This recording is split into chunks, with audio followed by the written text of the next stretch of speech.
Hello everyone, I am Rohini and today we'll discuss the case Iftihar Ahmad versus Syed Meherban Ali case.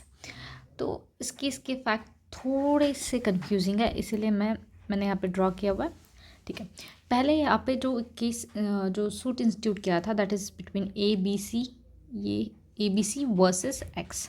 अब high court ने इसमें already जो है judgement दे दिया था कि यहाँ पे जो बी है इसकी ओनरशिप है, इसके पास टाइटल है. ए एंड सी का इसमें कोई टाइटल नहीं होता है.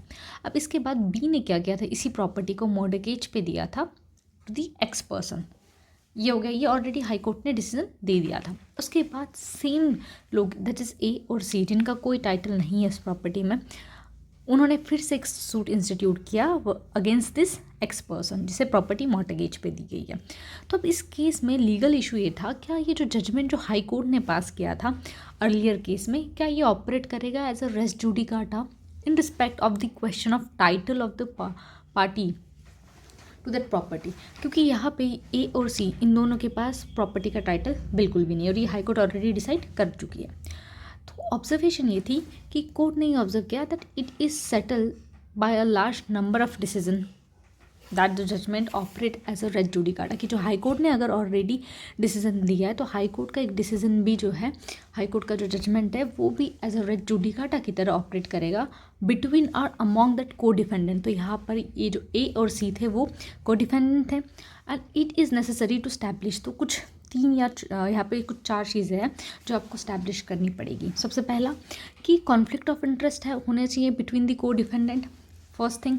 Second, it is necessary to decide the conflict in order to give the relief. तो जो कॉन्फ्लिक्ट है कि ये प्रॉपर्टी का टाइटल कि यहाँ पे टाइटल किसके पास है, तो ये डिसाइड करना ज़्यादा ज़रूरी है so that you can give a relief. Third is proper और नेसेसरी पार्टी होनी चाहिए. तो यहाँ पे ए और सी जो है वो नेसेसरी पार्टी नहीं है because they don't have a title.